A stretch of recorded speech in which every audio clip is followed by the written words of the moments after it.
हमारे गुरु श्री केनराव सर को चरण वंदन एवं हमारे सभी गुरु भाई बहनों को प्रणाम। पिछली बार जब मैं आई थी तो चंद्रमा गंडांत में चला गया था, अति गंडांत में, अभी वृषभ में।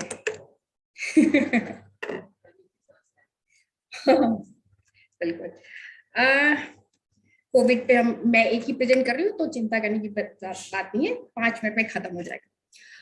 2021 में ऐसे तो कोविड के बहुत सारे वेव्स आ रहे जा रहे हैं, लेकिन हमारे यहाँ जो 2021 में जो कोविड का वेव आया, सेकेंड वेव, वो हमारे लिए डेंजरस था।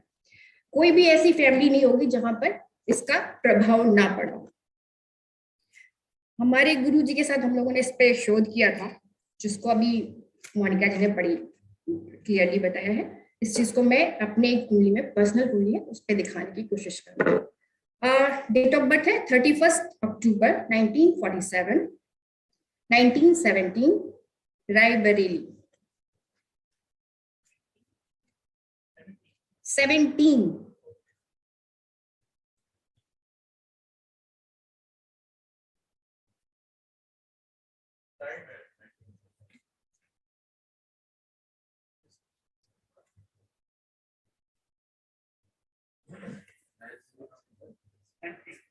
Raebareli, Uttar Pradesh. RAEBRELI।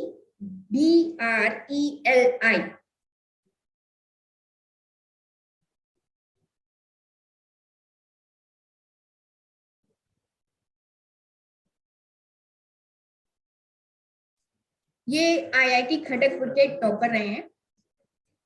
Central water commission में एज ए चीफ इंजीनियर होकर के रिटायर हुए, और शारदा यूनिवर्सिटी है ग्रेटर नोएडा में, उसमें वहां पर वो एज ए प्रोफेसर दिसंबर 2020 तक उन्होंने कार्य किया।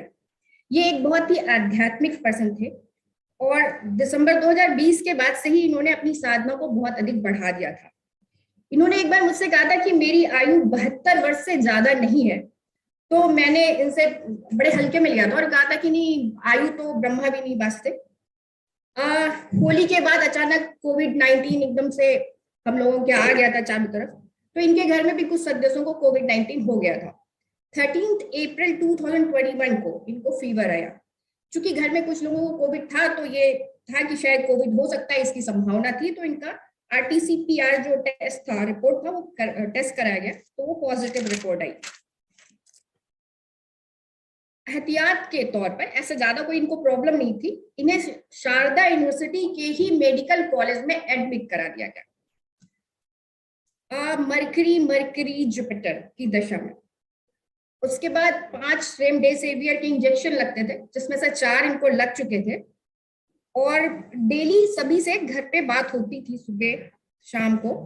20 अप्रैल 2021 को रात के 10 बजे तक इन्होंने घर पे बात की, और उसके बाद 21 तारीख को, 21 अप्रैल 2021 को चैत्र नवमी का दिन था। सभी लोग पूजा पाठ में व्यस्त थे, तो सुबह बात नहीं हो पाई, और 12 बजे हॉस्पिटल से फोन आ जाता है कि बॉडी ले जाइए। सारे लोग शॉक्ड, ये क्या हुआ? रीजन बताया गया डेथ का, कार्डियक अरेस्ट। अब सबसे पहले तो मैं यहाँ पे पारस्परिक सिद्धांत जो है आयु का, वो हम यहाँ पे थोड़ा सा डिस्कस करेंगे, ज्यादा तो टाइम नहीं है।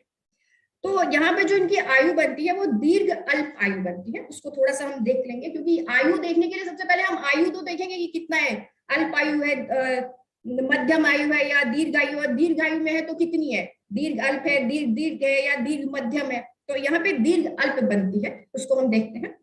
तो यहाँ पे कुंडली अगर देखें तो कुंडली में देखें तो चंद्रमा और गुरु से गज केसरी योग केंद्र में बन रहे हैं, पर एक उसमें से अष्टमेश है और दूसरा तृतीयेश है, और दोनों ही राहु केतु एक्सिस में है। तो एक पॉइंट ये है। दूसरी चीज, जो इनका लग्नेश है वो 6th हाउस में है, हालांकि अपने ओन हाउस में है, काफी सारे राजयोग में है, पर 6th हाउस में है, तो ये एक दूसरी निगेटिव चीज दिखा रहा है। तीसरा पॉइंट, यहाँ पर हम शनि को भी देखते हैं आयु के लिए। शनि 3rd हाउस में है और चंद्रमा के साथ में, मंगल के साथ में है, तो पीड़ा में है। तो यहाँ पे ओवरऑल ये दिख रहा है कि आयु है, लेकिन अल्प, दीर्घ अल्प आयु है। यहाँ पर अब हम दशाएं देखेंगे। जब ये एडमिट हो रहे हैं तो मरकरी मरकरी जुपिटर मरकरी की दशा चल रही है विंशोत्तरी दशा में, और इसको हम चार्ट के थ्रू देखेंगे। तो अभी जैसे कि ये मोनिका जी ने बताया है कि मरकरी की दशा सबसे ज्यादा इम्पैक्ट करती है। जब दशा आती हो तो वहां पर कोविड के केसेस में हम लोगों ने ज्यादा पाया कि मरकरी की दशा ज्यादातर आ रही थी। तो यहाँ पे मरकरी मरकरी की अंतरदशा भी चल रही है, और अष्टमेश की दशा, फिर साथ में अष्टमेश की दशा है जो कि सप्तम भाव से कनेक्ट कर रही है। तो 3, 6, 7, 8, 12 का संबंध आपस में बन रहा है। और ये जो अष्टमेश है गुरु, वो राहु केतु एक्सिस में भी है। तो ये दोनों दशाएं तो दिखा ही रहा है। अब जरा पैरामीटर और देख लेते हैं। कर्क राशि पीड़ित है शनि मंगल से, वृषभ राशि पीड़ित है, राहु वहां पर स्थित है, और जो मरकरी है वो छठे भाव में ही स्थित है। तो यहाँ पे 6, 8, 3, 6, 8, 12 और सप्तम और द्वितीय का संबंध लगातार दशाओं से आ रहा है। और जब इनकी डेथ हो रही है तब उस समय इनकी दशा हो गई है mercury mercury Jupiter Ketu. Ketu सप्तम भाव में ही स्थित है, जुपिटर अष्टमेश के साथ में। योगिनी दशा हम लोगों ने लगाई थी उस समय। तो उस समय की जो दशा है वो थी सैटर्न मरकरी जुपिटर। सैटर्न को देखें तो भले ही वो योग कारक है, दशमेश है और नवमेश है, पर फिर भी वो मंगल सप्तमेश और द्वादशेश के साथ में है और पीड़ा में है। उसके बाद मरकरी को देखेंगे तो वो छठे भाव में द्वितीयेश होकर के बैठा हुआ है और षष्ठेश के साथ में है। तो छठे के साथ संबंध बना हुआ है। और उसके बाद जुपिटर की दशा आती है, जो कि यहाँ पर सीधी पहले भी मैं दिखा चुकी हूँ। CSD यानी सुदर्शन चक्र दशा उस समय थी वृषभ वृषभ वृश्चिक। तो वृषभ अगर देखेंगे तो यहाँ पर वृषभ राशि में चंद्रमा बैठा है राहु के साथ में, और उसको अष्टमेश देख रहा है। तृतीयेश और अष्टमेश का संबंध बन रहा है राहु केतु एक्सिस पे। और जब डेथ हो रही है उस समय जो दशा आ रही है वो वृश्चिक राशि की आ रही है, जो कि जहां पर गुरु अष्टमेश केतु के साथ में स्थित है। अब उस समय का जो ट्रांजिट है वो मैं आपको बता देती हूँ। मैं यहाँ पे बना नहीं रही हूँ, मैं ओरली बताऊंगी, आप लोग दिमाग में समझ लीजिएगा। उस समय जो गोचरीय स्थिति राहु और राहु केतु की, वो वृषभ राशि पर ही चल रही थी। यानी कि राहु पर ही गोचर कर रहा था, साथ में चंद्रमा पर भी गोचर कर रहा था, साथ ही साथ केतु पर जन्मकालीन केतु गोचर कर रहा था, और जन्मकालीन अष्टमेश गुरु पर भी केतु गोचर कर रहा था। और गोचरीय जो गुरु और शनि का संबंध है वो लग्नेश शुक्र, षष्ठेश शुक्र, छठे भाव एवं दशा स्वामी बुध से लगातार बना हुआ था। मंगल का संबंध अष्टम भाव से आ रहा था, और चंद्रमा का गोचर उस समय तृतीय भाव में कर्क राशि में था। जन्मकालीन शनि मंगल पर गोचर कर रहा था।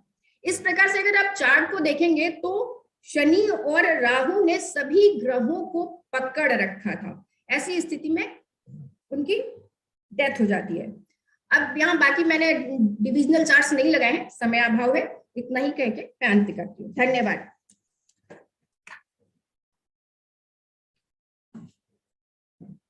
थैंक यू जया मैडम, एकदम अच्छे से बताया।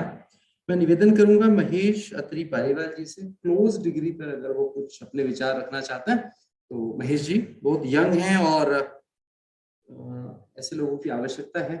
आइए प्लीज, क्लोज डिग्री पे कुछ बताना चाहते हैं।